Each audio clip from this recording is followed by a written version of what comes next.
UGC act क्या है? क्यों यूजीसी एक्ट पर देश में इतना बवाल मचा हुआ है? 13 जनवरी 2026 को विश्वविद्यालय अनुदान आयोग, जिसे आमतौर पर यूजीसी कहा जाता है, भारत की सभी उच्च शिक्षण संस्थानों के लिए कुछ नए नियम और नए रेगुलेशंस जारी करता है। ये नए नियम पहले से लागू 2012 के नियमों को हटाकर लाए गए हैं। सवाल ये उठता है कि आखिर इन रेगुलेशंस को लाने की जरूरत क्यों पड़ी? इसका मुख्य उद्देश्य ये बताया गया कि देश की यूनिवर्सिटीज और बड़े कॉलेजों में किसी भी तरह का जातिगत भेदभाव रोका जा सके। लेकिन इन नियमों को लागू होते ही भारत की कई यूनिवर्सिटीज और कॉलेजों में इसका विरोध शुरू हो जाता है।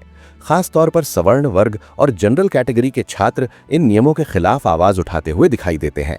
ऐसे में ये समझना जरूरी हो जाता है कि ये नया नियम आखिर है क्या, इसमें क्या कहा गया है, इसका विरोध क्यों हो रहा है और 2012 के पुराने नियमों में बदलाव करने की जरूरत क्यों महसूस की गई।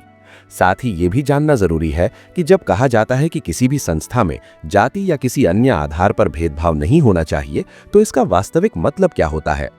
जय हिंद एवरीवन, मेरा नाम कृष्णा है और आप सभी का कृष्णा हिस्टोरियन चैनल पर दिल से स्वागत है। दरअसल 13 जनवरी 2026 को यूजीसी, जो भारत में लगभग सभी उच्च शिक्षण संस्थानों को रेगुलेट करता है और समय समय पर उनके लिए नीतियां बनाता है, एक नया रेगुलेशन लेकर आता है। इस नए नियम का नाम रखा जाता है UGC promotion of equity in higher education institutions regulations 2026। इस रेगुलेशन का सीधा मतलब यह है कि देश के किसी भी उच्च शिक्षण संस्थान में जाति या किसी भी अन्य आधार पर किसी व्यक्ति के साथ भेदभाव नहीं किया जाना चाहिए। इन नियमों को लागू किए जाने के बाद पूरे देश के अलग अलग हिस्सों से इसके विरोध की खबरें सामने आने लगती हैं। लेकिन सवाल ये है कि इन नए नियमों में ऐसा क्या है जिसको लेकर इतना विरोध हो रहा है। इसे समझने से पहले ये जानना जरूरी है कि नए नियम लाने की जरूरत क्यों पड़ी। असल में यूजीसी ने पहले ही 2012 में कुछ नियम बना रखे थे जिनके आधार पर वो उच्च शिक्षण संस्थानों को नियंत्रित करता था। लेकिन साल 2025 में दो बड़े मामले सामने आते हैं। पहला मामला हैदराबाद के रोहित से जुड़ा हुआ था और दूसरा मामला मुंबई की पायल का था। दोनों ही मामलों में यह आरोप सामने आता है कि उनके साथ संस्थानों के अंदर जातिगत आधार पर भेदभाव किया गया। बाद में दोनों ही मामलों में आत्महत्या की घटनाएं होती हैं। जांच के दौरान और सुसाइड नोट में जो बातें सामने आती हैं, उनसे यह संकेत मिलता है कि उन्हें जातिगत भेदभाव का सामना करना पड़ा था। इसके बाद सुप्रीम कोर्ट यूजीसी को 8 हफ्तों का समय देता है और निर्देश देता है कि वो सख्त नियम बनाकर लागू करे ताकि देश की किसी भी शैक्षणिक संस्था में इस तरह का भेदभाव दोबारा ना हो सके। इसके बाद थरेस्सी अपनी एक रिपोर्ट तैयार करती है। इस रिपोर्ट में ये पाया जाता है कि पिछले 5 वर्षों में दर्ज की गई शिकायतों और मामलों की संख्या में लगभग 118.5% की बढ़ोतरी हुई है। इन आंकड़ों के सामने आने के बाद यूजीसी नए नियम लागू करने का फैसला लेता है। अब सवाल उठता है कि ये नए नियम आखिर हैं क्या और इनका विरोध क्यों किया जा रहा है। इसे समझने के लिए हमें थोड़ी गहराई में जाना होगा। नए रेगुलेशंस में यूजीसी ने कुछ महत्वपूर्ण और नई व्यवस्थाओं की बात की है। खास तौर पर 3 ऐसे बिंदु हैं जिनको लेकर सबसे ज्यादा विरोध देखने को मिल रहा है। इन नियमों के तहत ये साफ तौर पर कहा गया है कि सभी उच्च शिक्षण संस्थानों को अपने यहाँ कुछ नई व्यवस्थाएं लागू करनी होंगी। अगर कोई संस्था इन नियमों का पालन नहीं करती है तो उसके खिलाफ कड़ी कार्यवाही का प्रावधान रखा गया है। कड़ी कार्यवाही का मतलब यह है कि उस संस्था की मान्यता रद्द की जा सकती है, यूजीसी से मिलने वाला अनुदान बंद किया जा सकता है या फिर किसी विशेष कोर्स की वैधता भी समाप्त की जा सकती है। ये काफी सख्त और मजबूत कानून माना जा रहा है। सबसे अहम बात यह है कि ये कानून सिर्फ छात्रों पर ही नहीं बल्कि उस संस्था में काम करने वाले हर व्यक्ति पर लागू होगा। इसका सीधा मतलब ये निकलता है कि उस शैक्षणिक संस्था के भीतर मौजूद हर व्यक्ति, चाहे वो छात्र हो, शिक्षक हो, तकनीकी स्टाफ हो या फिर नॉन टेक्निकल स्टाफ, सब इस कानून के दायरे में आएंगे। अगर इन सभी में से कोई भी व्यक्ति किसी दूसरे व्यक्ति के साथ जातिगत आधार पर किसी भी तरह का भेदभाव करता है तो उसके खिलाफ इस कानून के अंतर्गत कार्रवाई की जाएगी। लेकिन इसी बिंदु पर 2 बड़े विवाद सामने आते हैं जिनकी वजह से सवर्ण वर्ग इस पूरे नियम का विरोध कर रहा है। सवर्ण वर्ग के विरोध की पहली वजह यह है कि इस बिल में जिस तरह से भेदभाव की परिभाषा दी गई है उसमें कुछ खास वर्गों का ही जिक्र किया गया है। अगर हम इस बिल के उद्देश्य और परिभाषा को ध्यान से देखें तो वहां यह बताया गया है कि भेदभाव एससी, एसटी, ओबीसी, आर्थिक रूप से कमजोर वर्ग और शारीरिक रूप से दिव्यांग व्यक्तियों के साथ किया जा सकता है। यानी इन सभी श्रेणियों को स्पष्ट रूप से शामिल किया गया है। लेकिन यहाँ जनरल कैटेगरी या सवर्ण वर्ग का कहीं भी सीधा उल्लेख नहीं किया गया है।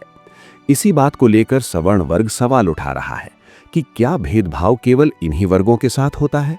क्या सरकार ने पहले से ये मान लिया है कि जनरल कैटेगरी के साथ भेदभाव हो ही नहीं सकता? यही पहला बड़ा विवाद इस नियम को लेकर सामने आया है। दूसरी बड़ी आपत्ति इस बात को लेकर है कि 2012 के पुराने नियमों में केवल एससी और एसटी को शामिल किया गया था।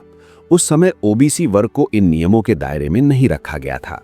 लेकिन 2026 में लाए गए नए नियमों में ओबीसी यानी अदर बैकवर्ड क्लासेस को भी स्पष्ट रूप से शामिल कर लिया गया है। इसी बदलाव का भी विरोध हो रहा है और इसे लेकर बहस तेज हो गई है। इसके अलावा नए नियमों में यह भी साफ कहा गया है कि हर शैक्षणिक संस्थान को यह सुनिश्चित करना होगा कि उनके पूरे संस्थान में, चाहे वो छात्र हों, फैकल्टी सदस्य हों या फिर टीचिंग और नॉन टीचिंग स्टाफ हों, किसी के साथ भी जातिगत आधार पर भेदभाव न किया जाए। ये भेदभाव केवल सीधे शब्दों में ही नहीं, बल्कि इशारों के जरिए, मौखिक रूप से या फिर अप्रत्यक्ष रूप से भी हो सकता है। उदाहरण के तौर पर, अगर कोई व्यक्ति किसी दूसरे को जानबूझकर नजरअंदाज करता है, उससे दूरी बनाता है, सीधे कुछ नहीं कहता, लेकिन उसके व्यवहार से ये साफ झलकता है कि वो ऐसा जातिगत कारणों से कर रहा है और इससे सामने वाले की गरिमा को ठेस पहुंचती है, तो इसे भी भेदभाव की श्रेणी में रखा जाएगा। इसी बिंदु पर एक और विरोध सामने आता है। विरोध करने वालों का कहना है कि भेदभाव की परिभाषा को पूरी तरह स्पष्ट नहीं किया गया है। उनका सवाल है कि अगर कोई किसी से दूरी बनाए रखता है तो क्या हर स्थिति में उसे भेदभाव माना जाएगा? इस अस्पष्टता को लेकर भी आपत्ति जताई जा रही है। नए नियमों के तहत सभी उच्च शिक्षण संस्थानों को अपने यहाँ कई नई समितियां बनानी होंगी। उदाहरण के तौर पर, हर संस्थान में एक इक्वल अपॉर्चुनिटी सेंटर बनाना अनिवार्य होगा। ये संस्था की सबसे महत्वपूर्ण समिति होगी, जिसकी साल में कम से कम 2 बैठकें होंगी। इन बैठकों में पूरे साल आई सभी शिकायतों पर चर्चा की जाएगी और ये तय किया जाएगा कि भविष्य में ऐसी घटनाएं दोबारा न हो। इसके बाद इक्विटी कमेटी की बात आती है। ये वही कमेटी होगी जहां सभी शिकायतें दर्ज होंगी और उनका निवारण किया जाएगा। लेकिन यहीं पर एक बड़ा सवाल खड़ा हो जाता है। इस इक्विटी कमेटी में एससी, एसटी और ओबीसी वर्ग के प्रतिनिधियों को शामिल किया गया है, लेकिन जनरल कैटेगरी के लोगों को इसमें कोई जगह नहीं दी गई है। यही वजह है कि सवर्ण वर्ग इसका खुलकर विरोध कर रहा है और ये सवाल पूछ रहा है कि सामान्य वर्ग का प्रतिनिधित्व क्यों नहीं रखा गया। इसके अलावा और भी समितियां बनाई जाएंगी, जैसे इक्विटी स्काउट्स। इनका काम ये देखना होगा कि कॉलेज कैंपस के अलग अलग हिस्सों, जैसे कैंटीन, क्लासरूम और अन्य परिसरों में कहीं किसी के साथ भेदभाव तो नहीं हो रहा। साथ ही इक्विटी एम्बेसडर्स भी होंगे, जो छात्रों के बीच रहकर उनका विश्वास जीतेंगे और उनसे सीधे संपर्क में रहकर ये जानने की कोशिश करेंगे कि उनके साथ किसी भी तरह का भेदभाव तो नहीं हो रहा। साफ शब्दों में कहा जाए तो किसी भी स्तर पर जातिगत भेदभाव को बिल्कुल भी बर्दाश्त नहीं किया जाएगा। इतना ही नहीं, इन नियमों के तहत 24 घंटे की इक्विटी हेल्पलाइन भी शुरू की जाएगी। अगर किसी छात्र या कर्मचारी को कोई समस्या होती है तो वो ऑनलाइन या फोन के जरिए अपनी शिकायत दर्ज करा सकता है। ये शिकायत 24 घंटे के भीतर संबंधित कमेटी तक पहुंचा दी जाएगी। इसके बाद कमेटी शिकायतकर्ता की बात सुनेगी और ये तय करेगी कि उस मामले में क्या कार्रवाई की जानी चाहिए। कहा गया है कि 15 दिनों के भीतर एक रिपोर्ट तैयार कर ली जाएगी और कुल मिलाकर 30 दिनों के अंदर शिकायत का समाधान किया जाना अनिवार्य होगा। लेकिन यहां भी एक बड़ा सवाल खड़ा हो जाता है। अगर किसी व्यक्ति के खिलाफ शिकायत दर्ज की जाती है तो उसके ऊपर क्या कार्रवाई होगी, इसे लेकर इस बिल में कोई स्पष्ट जानकारी नहीं दी गई है।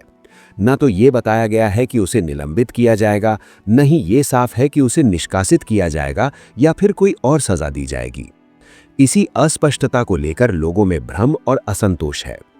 इसके अलावा एक और चिंता ये भी जताई जा रही है कि अगर कोई व्यक्ति निजी दुश्मनी या व्यक्तिगत रंजिश के चलते झूठी शिकायत दर्ज कर दे तो उसके लिए कोई दंडात्मक प्रावधान इस बिल में नहीं दिया गया है। यानी अगर वास्तव में भेदभाव नहीं हुआ लेकिन फिर भी झूठा आरोप लगा दिया गया तो झूठी शिकायत करने वाले के खिलाफ क्या कार्रवाई होगी, इस पर कोई स्पष्ट दिशा निर्देश नहीं है।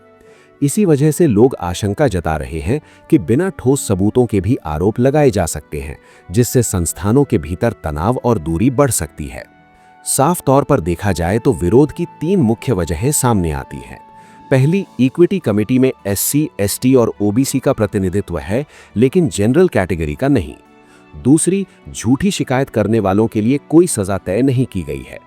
और तीसरी, अगर कोई व्यक्ति दोषी पाया जाता है तो उसके खिलाफ क्या कार्रवाई होगी, इस पर कोई स्पष्टता नहीं है। इन्हीं कारणों की वजह से इस पूरे बिल का देश के कई हिस्सों में विरोध किया जा रहा है। अब आगे सरकार इस बिल को लेकर क्या फैसला लेती है और इसमें क्या बदलाव करती है, ये आने वाला समय ही बताएगा। ये आप पर और आपके विवेक पर निर्भर करता है कि आप इसे किस नजरिए से देखते हैं। आज हमने इस बिल से जुड़े सभी प्रमुख बिंदुओं और विवादों पर विस्तार से चर्चा की। इसी के साथ मैं आपसे किसी नए सेशन में फिर मुलाकात करूंगा। तब तक अपना ध्यान रखिए। जय हिंद, जय भारत, वंदे मातरम।